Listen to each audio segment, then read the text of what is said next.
Di Desa Pulutan, Kabupaten Tomohon, merupakan sentra kerajinan gerabah yang masih bertahan hingga sekarang di wilayah Sulawesi Utara. Hampir sebagian besar masyarakat di sini, selain berprofesi sebagai petani, juga menjadi pengrajin olahan tanah liat atau gerabah. Tak heran bila di lokasi ini terdapat puluhan hingga ratusan rumah produksi kerajinan yang terbuat dari tanah liat, baik dalam skala besar maupun kecil, yang beroperasi hampir setiap hari. Salah satunya di rumah produksi milik Ibu Marce ini. Di tempat produksi ini, beragam hasil kerajinan dari tanah liat dihasilkan hampir setiap harinya. Dalam sehari, rata-rata para pengrajin gerabah bisa menghasilkan sekitar 50 buah kerajinan ukuran kecil atau sekitar 10 buah gerabah untuk ukuran sedang. Dalam proses membuat kerajinan tanah liat ini, terdapat beberapa tahapan yang cukup panjang.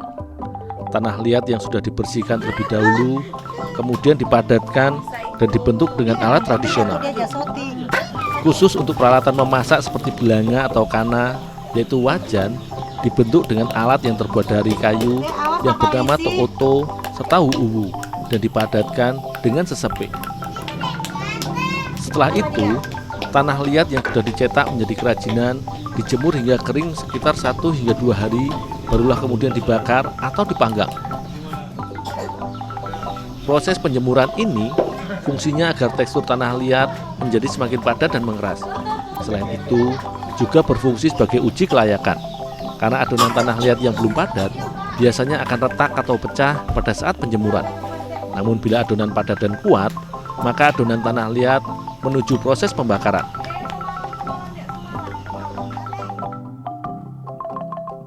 Tahapan dalam proses pembuatan kerajinan tanah liat ini layaknya dalam tahapan pembuatan kue, di mana gerabah dimatangkan dengan dibakar atau dipanggang di dalam purno atau tungku pembakaran. Namun kali ini, proses pembakaran dilakukan dengan sekam dan juga bilah bambu. Proses pembakaran ini sengaja dilakukan untuk pematangan gerabah dalam produksi skala kecil, sekitar ratusan buah. Proses pembakaran dilakukan sekitar 2 hingga 3 jam, tergantung dari cuaca. Gerabah yang sudah matang dan keras kemudian langsung menuju ke tahap berikutnya, yaitu divernis atau diberi lapisan pelapis. Para pengrajin gerabah di Desa Pulutan biasanya menggunakan pelapis yang terbuat dari getah damar.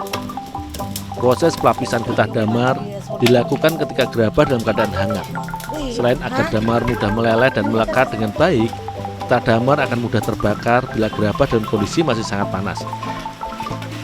Meski kini teknologi sudah menyentuh hampir segala lini, namun peralatan memasak tradisional yang terbuat dari gerabah ini masih sangat digemari. Bagi masyarakat di wilayah Minahasa, belanga tanah merupakan peralatan dapur yang wajib dimiliki oleh ibu-ibu di sini.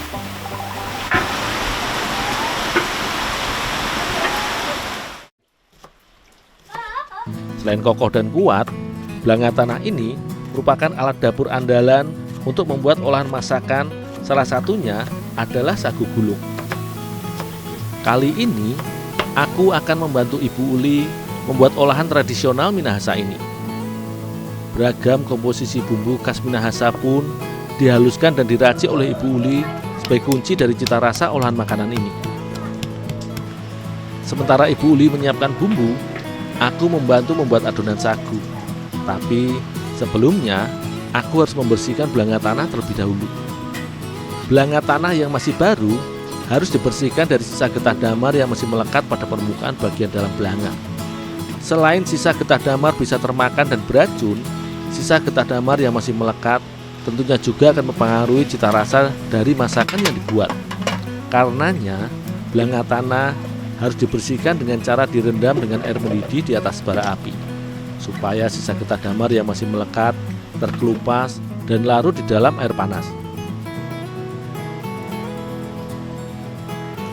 Proses pembuatan adonan sagu gulung yang akan aku buat ini sebenarnya cukup mudah dan tidaklah berbeda dengan sagu gulung yang biasa dibuat.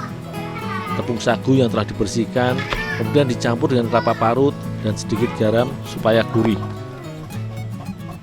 Sagu gulung yang akan aku buat bersama Ibu Uli bukanlah sagu gulung yang bercita rasa manis dengan campuran gula merah, melainkan olahan sagu gulung modifikasi dengan isian daging ikan di dalamnya, layaknya kue dadar gulung.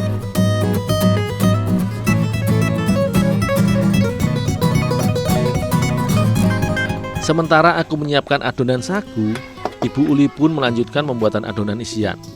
Bumbu yang telah dihaluskan kemudian ditumis hingga harum dan ditambahkan dengan irisan daging ikan cakalang. Bagi masyarakat Minahasa hingga Manado, ikan memang selalu menjadi menu favorit.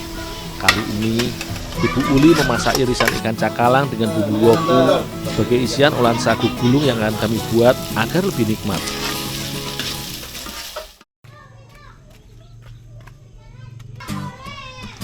Untuk digunakan sebagai peralatan masak, belanga tanah yang sudah direndam dengan air mendidih di atas bara api, kemudian dicuci dan dibersihkan dari sisa getah yang sudah terangkat dan meleleh, agar tidak tercampur dengan adonan masakan yang akan dibuat.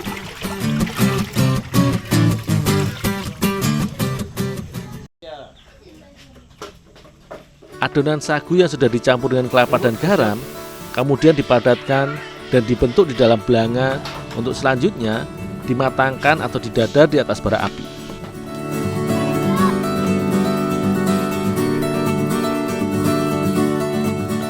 Proses pemanggangan adonan sagu ini cukuplah singkat karena tepung sagu akan meleleh dan lengket ketika dipanaskan. Selanjutnya, sebagai tahap akhir, setelah adonan matang, layaknya dalam proses pembuatan olahan dadar gulung, adonan sagu dadar diberikan adonan isian ikan woku dan kemudian digulung hingga padat.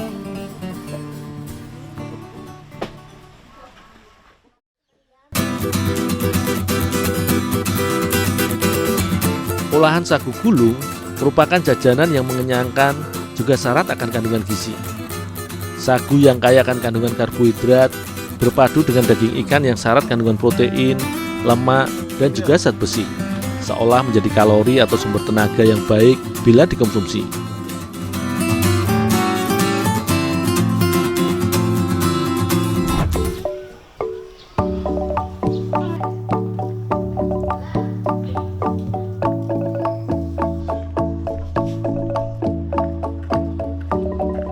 Bagi masyarakat kepulauan di Indonesia, buah kelapa selalu menjadi primadona karena kegunaannya yang cukup beragam, terlebih sebagai bahan utama berbagai jenis sajian kuliner atau jajanan.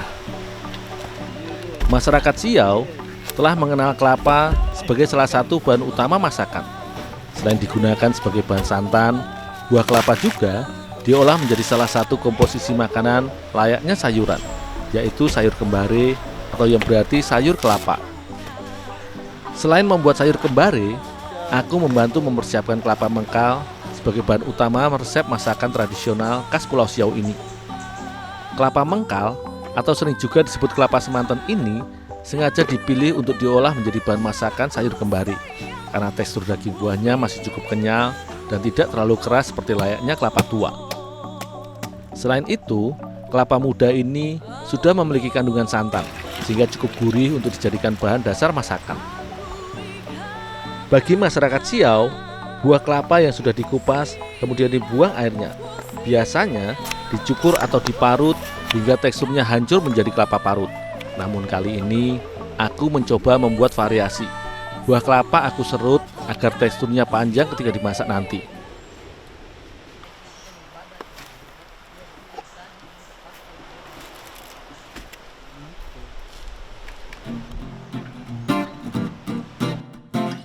Sayur kembare merupakan olahan masakan yang menggunakan dua macam jenis kelapa, yaitu kelapa mengkal dan kelapa tua.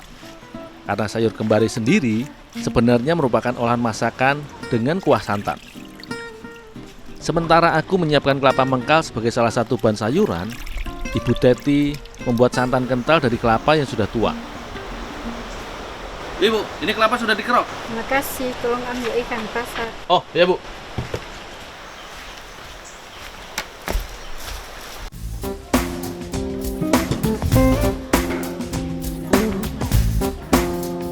Kondisi wilayahnya yang 70% terdiri dari perairan atau laut menjadikan sebagian besar masyarakat Siau hasil laut seperti ikan seolah sudah menjadi menu favorit sebagai sumber asupan protein sehari-hari. Beragam jenis ikan besar maupun sedang hasil tangkapan nelayan pun dijajakan atau dijual di pasar Ulu Siau ini. Salah satu jenis ikan konsumsi yang cukup digemari adalah ikan barakota. Ikan yang berasal dari laut dalam ini nantinya akan dijadikan sebagai salah satu bahan pelengkap olahan masakan sayur kembari yang tengah aku buat bersama Ibu Teti.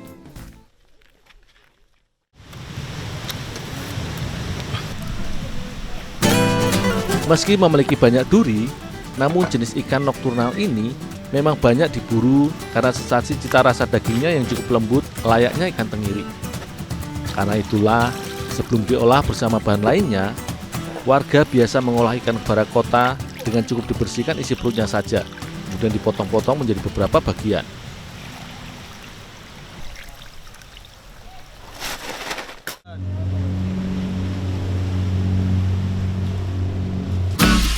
Sebenarnya, proses pembuatan sayur kembari tidaklah berbeda dengan proses pembuatan sayur lodeh atau masakan yang menggunakan santan sebagai kuahnya. Sebagai tahap awal, santan pun direbus hingga mendidih bersama dengan bumbu dan juga buah kelapa yang sudah diserut.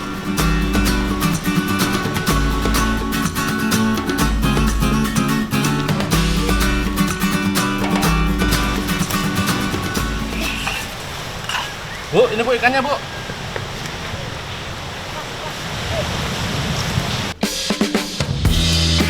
Setelah santan mendidih dan bumbu harum, barulah ikan barakota ditambahkan dan disusul dengan bahan sayuran lainnya untuk dimasak bersama hingga bumbu meresap dan santan sedikit asam.